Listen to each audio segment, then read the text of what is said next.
అందరికీ నమస్కారం అండి.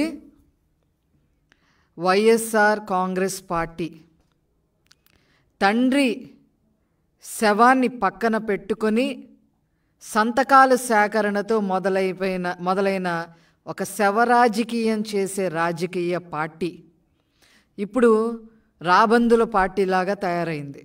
వైఎస్ఆర్ కాంగ్రెస్ పార్టీ రాబందుల పార్టీ అని చెప్పి పేరు మార్చుకుంటే బాగుంటుంది. ఎందుకంటే ఆంధ్ర రాష్ట్రంలో ఎక్కడ శవం కనపడితే అక్కడికి వెళ్ళి వీళ్ళు గద్దల్లాగా వాలిపోయి శవ రాజకీయాలు చేయడానికి సిద్ధపడతా ఉన్నారు. ఈ రాష్ట్రం మిమ్మల్ని చీకొట్టింది, మీ పార్టీని చీకొట్టింది, జగన్మోహన్ రెడ్డిని చీకొట్టింది. కనీసం ప్రతిపక్ష హోదా కూడా ఇవ్వకుండా మిమ్మల్ని తీసి అవతల పారేసింది. అయినప్పటికీ కూడా జ్ఞానోదయం కలగకుండా ఏమాత్రం సిగ్గు ఎగ్గు లేకుండా ఈరోజు మళ్ళీ తెలుగుదేశం పార్టీ నారా చంద్రబాబు నాయుడు గారి మీద బురద జల్లే ప్రయత్నం చేస్తూ ఉన్నారు.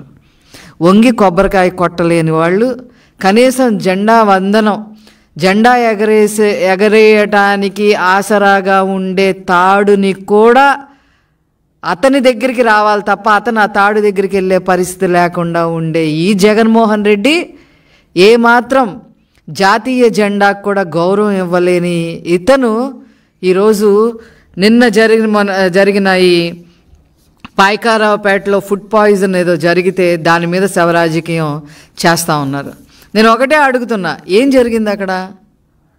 ఒక చర్చ్ ఫాదర్ ఒక అనాథ శరణాలయంలో కొంతమంది బాలికలతో ఉండి నడుపుతున్నాడు అనాథ శరణాలయం. బిర్యానీ పెట్టారంట, అది ఫుడ్ పాయిజన్ అయ్యింది. ఫుడ్ పాయిజన్ అయిన విషయం ఆ చర్చ్ ఫాదర్ ఎవరితో అన్నా మాట్లాడా? అక్కడ స్థానిక ఎమ్మెల్యేలతో కానీ ప్రజాప్రతినిధులతో ఎవరితో మాట్లాడా? ఎవరితో మాట్లాడలేదు. 3 రోజులు అయిన తర్వాత అది విషయం బయటకు వచ్చింది.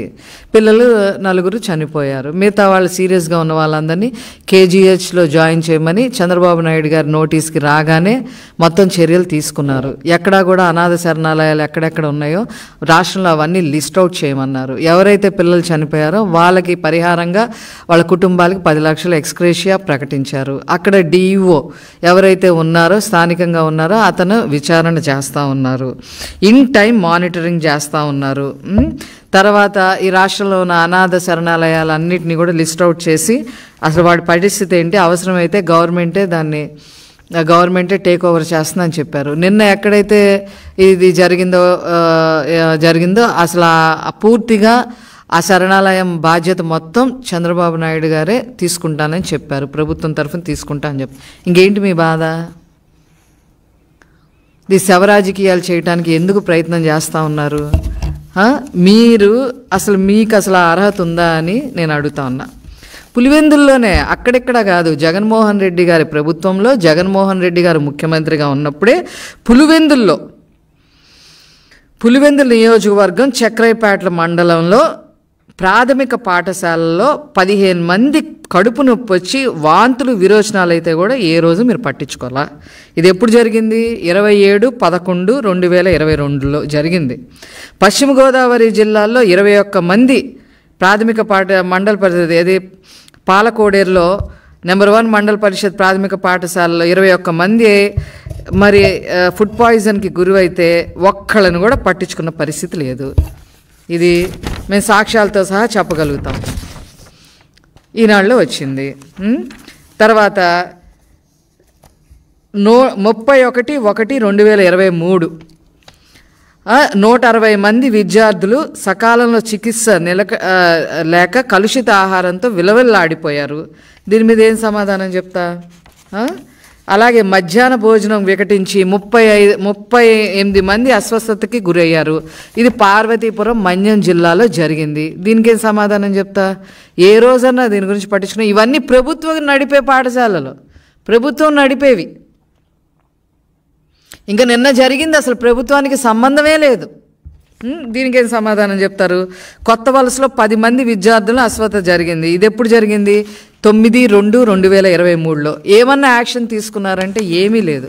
అదేవిధంగా పోలవరం బీసీ బాలుల వసతి గృహంలో కలుషిత ఆహారం తిని 39 మంది అస్వస్థతకి గురయ్యారు. దీని మీద ఏదైనా యాక్షన్ తీసుకున్నారా? కనీసం ఒక మీటింగ్ పెట్టారా? లేదు. అలాగే బల్లిపడి చిన్నారులకి అందరికీ ఫుడ్ పాయిజన్ అయింది 64 మంది. ఇదెక్కడా? ఇది ఎక్కడ మీ జేబులో మనిషి మదనపల్లిలో జరిగిందమ్మా. ఏ రోజైనా యాక్షన్ తీసుకున్నారా జగన్మోహన్ రెడ్డి గారు? అదేవిధంగా ఇక అనంతపురం వాళ్ళు నేను రాయలసీమ బిడ్డని నేను పదే పదే చెప్పుకునే ఈ జగన్మోహన్ రెడ్డి నేను సూటిగా అడుగుతున్నా. అనంతపూర్ లేడీస్ హాస్టల్ ఉంది. ఈ హాస్టల్లో ఏ రోజైనా ఈ కేజీబీవీ అనే హాస్టల్ ఏ రోజైనా దీని మీద వెళ్ళడం కానీ అక్కడ తరచూ ఫుడ్ పాయిజన్ జరుగుతుందని చెప్పినా ఏ రోజైనా మీరు వెళ్ళడం కానీ మీ ప్రజాప్రతినిధులు వెళ్ళడం కానీ పర్యవేక్షించడం కానీ దీని మీద ఏదైనా ఒక నోట్ తయారు చేయటం కానీ వీళ్ళ మీద ఏదైనా యాక్షన్ తీసుకోవటం కానీ ఏమన్నా ఉందా? ఎందుకంటే అక్కడ ఉన్న వాళ్ళందరూ మీకు లంచాలు ఇచ్చి వచ్చిన వాళ్ళే, మీ మనుషులే. అక్కడ ఉన్న అధికారులంతా క్లియర్గా పేర్లతో సహా చెప్తాను నేను చెప్పాలంటే. ఏ రోజన్నా వెళ్ళారా?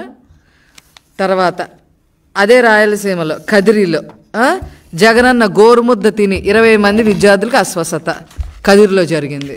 ఎప్పుడు 26/11/2022లో జరిగింది. దీనికి ఆయన సమాధానం చెప్తారా జగన్మోహన్ రెడ్డి గారు? అదేవిధంగా 16 మంది గిరిజన విద్యార్థులు ఎక్కడ? ఇది రాజానగరంలో. ఇది ఎప్పుడు? మార్చి 7వ తారీఖు 2021. దీని మీద అసలు ఏదైనా రిపోర్ట్ తయారు చేయడం, క్యాబినెట్లో డిస్కస్ చేయటం కానీ, అట్లీస్ట్ అసెంబ్లీలో డిస్కస్ చేయటం కానీ, లేదా ఆ సంబంధిత అధికారులని సస్పెండ్ చేయటం కానీ, విచారణ చేయటం కానీ ఏమన్నా చేశారా అని అడుగుతున్నా. ఇక అన్నిటికన్నా ఇంకా బ్లాక్ బస్టర్ ఇంకోటి చెప్తా. కలుషిత ఆహారం తిని 30 మంది విద్యార్థుల అస్వస్థ అమలాపురం రూరల్లో జరిగింది. అయినా కూడా ప్రభుత్వం పట్టించుకోవట్లేదు అని చెప్పి 22 ఏప్రిల్ 2022లో మీ సాక్షి పేపర్లో వేశారమ్మా. సాక్షి పేపర్లో వేశారు. ఇది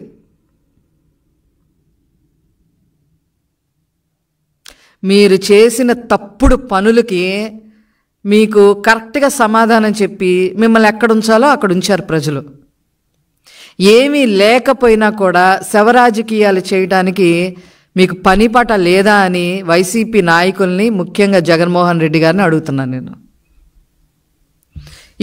ఇవి కొన్ని ఎగ్జాంపుల్సేనండి. ఇవి కేవలం కొన్ని నేను 10 ఎగ్జాంపుల్స్ మాత్రమే చెప్పా. ప్రతి సంవత్సరం వాళ్ళున్న 5 సంవత్సరాల్లో వాళ్ళ గవర్నమెంట్లో ప్రతి సంవత్సరం ప్రతి నెల ఎక్కడో చోట ఏదో ఒకటి జరుగుతూనే ఉంది. దాని మీద ఏనాడు కూడా ఒక సమీక్ష చేయలే. ఆఖరికి మీరు ఇచ్చిన చిక్కీలు తర్వాత అవి ఎక్స్ట్రా బిస్కెట్లని అయ్యని ఇస్తే వాటిల్లో పురుగులు దొరికాయి. కానీ దాని మీద కూడా మీరు ఏ రోజు యాక్షన్ తీసుకోవాలా?